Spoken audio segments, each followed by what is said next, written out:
আসসালামু আলাইকুম। 8ই ডিসেম্বর সোমবার রাজধানীর মোহাম্মদপুরের শাহজাহান রোডের একটি বাসায় গৃহকর্মী কর্তৃক লাইলা আফরোজ এই সময়ের মধ্যে উক্ত নৃশংস ঘটনা সংঘটিত হয়েছে। এই ঘটনায় নিহত লাইলা আফরোজের স্বামী বাদী হয়ে মোহাম্মদপুর থানায় একটি হত্যা মামলা দায়ের করে। ঘটনার পরপরই মোহাম্মদপুর থানা পুলিশ ও ডিএমপির ঊর্ধ্বতন কর্মকর্তাগণ ঘটনাস্থল পরিদর্শন সহ ঘটনার প্রকৃত রহস্য উদ্ঘাটন, ঘটনার সাথে জড়িত প্রধান সন্দেহভাজন গৃহকর্মী আয়েশার বিস্তারিত তথ্য সংগ্রহ করার কাজ শুরু করেন। তদন্তে জানা যায়, সন্দেহভাজন গৃহকর্মী আয়েশা ঘটনার 3 দিন পূর্বে উক্ত বাসায় গৃহকর্মীর কাজ নেয়। কাজে যোগ দেওয়ার পূর্বে তার নাম ঠিকানা, যোগাযোগের কোনো ফোন নাম্বার উক্ত বাসায় কারো কাছে ছিল না। সন্দেহভাজন আয়েশাকে শনাক্ত করার জন্য পুলিশ উক্ত ভবনের আশেপাশের সিসিটিভি ফুটেজ সংগ্রহ বিশ্লেষণ করে, কিন্তু কাজে আসা যাওয়ার সময় সে মুখ ঢেকে রাখত এবং তার চেহারা শনাক্ত করা সম্ভব ছিল না। এমনকি তার বাসার ঠিকানাও কেউ জানত না। এক পর্যায়ে আয়েশা সম্পর্কে কোনো তথ্য না পেয়ে মোহাম্মদপুর থানায় গত 1 বছরে গৃহকর্মী কর্তৃক চুরির ঘটনাসমূহ পর্যালোচনা করা হয় এবং তার গলায় যে পোড়া দাগ এবং জেনেভা ক্যাম্প এলাকায় থাকে আয়েশা নামের এক গৃহকর্মীর খোঁজ পাওয়া যায়। সে গত জুলাই মাসে মোহাম্মদপুর থানার হুমায়ুন রোডের এক বাসায় চুরির ঘটনায় জড়িত ছিল।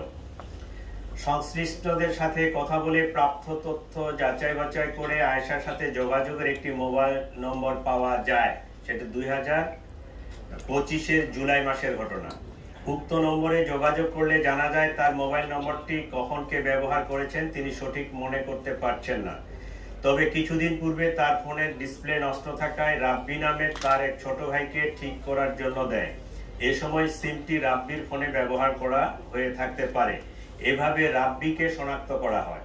তিনি জানান, রাব্বির স্ত্রীর নাম আয়েশা, সে মানুষের বাসায় গৃহকর্মীর কাজ করে। আরো জানা যায় তারা জেনেভা ক্যাম্পে ভাড়া বাসায় থাকে। এভাবে ঘটনার 24 ঘন্টার মধ্যে হত্যাকারী আয়েশার পরিচয় নিশ্চিত হওয়া যায়। আয়েশাকে গ্রেফতার করার জন্য পুলিশ প্রথমে হেমায়েতপুর তার মায়ের বাসায় অভিযান পরিচালনা করে, কিন্তু তার মা জানান তারা রাত্রে বাসায় ছিল কিন্তু সকালবেলা বের হয়ে গেছে। আয়েশার মাকে নিয়ে পুলিশ রাব্বির মায়ের বাসাও যায়, কিন্তু সেখানেও তাদের পাওয়া যায়নি। তারা পুলিশকে জানায় আয়েশা ও রাব্বি বরিশালে গিয়ে থাকতে পারে। এক পর্যায়ে তাদের নিকট প্রাপ্ত তথ্য প্রযুক্তির সহায়তায় পটুয়াখালীর দুমকি থানাধীন প্রত্যন্ত নলুয়া এলাকায় অভিযান পরিচালনা করে পুলিশ, কিন্তু সেখানেও তাদের পাওয়া যায়নি। পরবর্তীতে এডিসি মোহাম্মদপুরের নেতৃত্বে থাকা পুলিশের আভিযানিক টিম ঝালকাঠি জেলার নলছিটি থানার চরকারা গ্রামে আয়েশার স্বামী রাব্বির দাদার বাড়িতে বুধবার গতকালকে 10 ডিসেম্বর অভিযান পরিচালনা করে এবং বেলা আনুমানিক 12:30 ঘটিকার সময় আয়েশা ও তার স্বামী রাব্বিকে গ্রেফতার করতে সক্ষম হন। এ সময় তাদের কক্ষ তল্লাশি করে গৃহকর্মী আয়েশা কর্তৃক চোরাইকৃত একটি ল্যাপটপ উদ্ধার করা হয়। প্রাথমিক জিজ্ঞাসাবাদে আয়েশা ঘটনার সাথে জড়িত থাকার বিষয়টি স্বীকার করেছে। একইভাবে জানা যায় গৃহকর্মে নিয়োজিত থেকে চুরি করার অভ্যাস পূর্ব থেকেই তার ছিল। চাঞ্চল্যকর এই জোড়া খুনের কারণ অনুসন্ধানে আয়েশা বলে, কাজে আসার দ্বিতীয় দিনে সে বাসা থেকে 2000 টাকা চুরি করে। এ নিয়ে গৃহকর্ত্রী আয়েশাকে প্রশ্ন করলে তার সাথে গৃহকর্ত্রীর বাক বিতণ্ডা হয়। লাইলা আফরোজ আয়েশাকে পুলিশে দেওয়ার ভয় দেখান।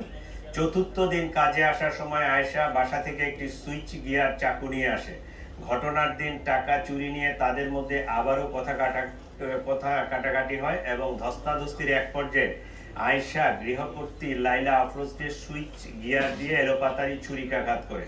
এ সময় তাদের মেয়ে নাফিসা তার মাকে বাঁচাতে এগিয়ে এলে তাকেও ছুরিকাঘাত করা হয়। ছুরিকাঘাতের ফলে অতিরিক্ত রক্তক্ষরণে মা ও মেয়ে দুজনেই মারা যান বলে প্রাথমিকভাবে প্রতীয়মান। ঘটনার সময় আয়েশা নিজেও আহত হয় এবং রক্তমাখা কাপড় চোপড় পাল্টিয়ে মেয়ে নাফিসার স্কুল ড্রেস পরে বাসা থেকে বের হয়ে যায়। যাওয়ার সময় ব্যাকপ্যাকে একটি ল্যাপটপ, মোবাইল ফোন আরো কিছু জিনিসপত্র নিয়ে যায়।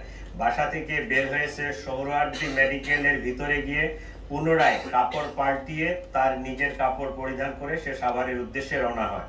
পরবর্তীতে সে চুরি করা ফোন ও রক্তাক্ত কাপড় চোপড় সিংগাইর ব্রিজ হতে নদীতে ফেলে দেয়।